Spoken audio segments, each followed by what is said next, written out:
thanks for sitting down with us. I appreciate it. Can you tell me a little bit about why you're here in Reno and at the Republican convention?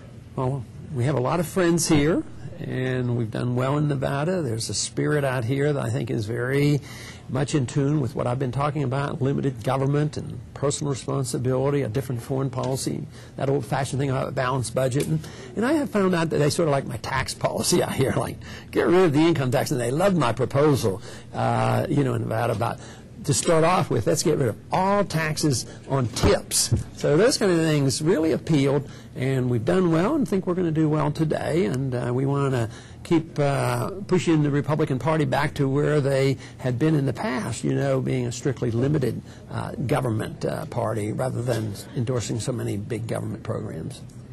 Well, let me ask you, what's the purpose of continuing your campaign for president with, now that John McCain has shored up the nomination for the National Party?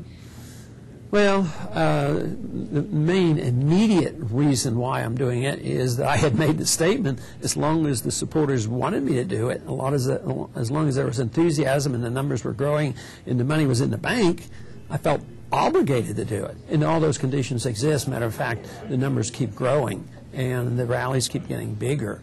And we did real well in Pennsylvania. The percentages went up, and we went to a couple campuses there, and the crowds were very, very large.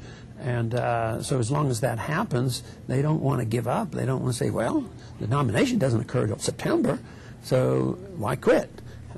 So it is the enthusiasm of the workers and the supporters and the donors that keep me going.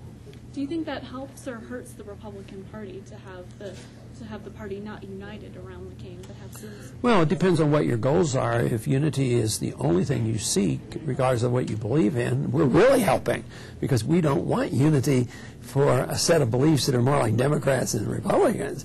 So this is very important to have something to believe in. Getting elected or re-elected to an office, what value is it if you don't really stand for something, especially if you don't stand for what we pretend to be all about? Because we have always talked about being the party of limited government and balanced budgets, but when we got a chance to do it, we didn't do a very good job, and that's why the party has been losing, and that's why the party is shrinking, and that's why we're really having a tough time.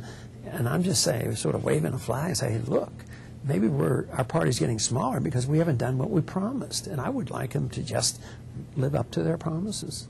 After the convention in September, will you support John McCain, or how will you go forward from there? It's not likely, because his views are probably almost all different than mine, so it would be very hard for me to do that unless all of a sudden he had a change in attitude and decided he wanted to talk about the Federal Reserve and the income tax and bringing troops home. I mean, the war issue is the big issue among young people, and that's where I'm getting all the support, or a major part of the support is over the war issue. But he's not likely to change that. So the people that I've had, for every individual that voted in the primary for me, there's probably another 2 or 3 outside. So there's millions of people who want to hear this message. If all of a sudden, I say, oh, okay, now I'm going to endorse John McCain, the only reason they got interested in what I was doing was over foreign policy and civil liberties. I can't change that. So it would be very hard for me, to endorse John McCain unless those views change dramatically. Is there another candidate that you would support?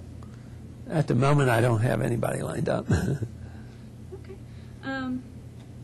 Jeff, did you have anything that you wanted to add? Or? I guess just in 10 seconds, what is it going to take to be president? For me? Anybody. What do you think the American people want?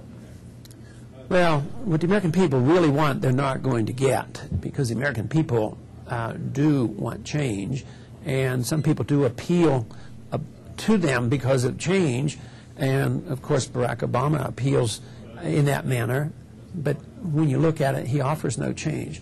So people are going, the individual that's likely to get elected is going to say that they're going to clean up the mess and balance the budget and correct all these problems, and they're going to change the course of events. And then most of the American people are going to say, well, which one is going to least amount of harm and pick the lesser of two evils, and they're going to end up with something. To change things, though, you do truly need a revolution. in ideas, and that's what our campaign is about. It's revolutionary to, in a way, it's very strange, revolutionary to actually obey the Constitution.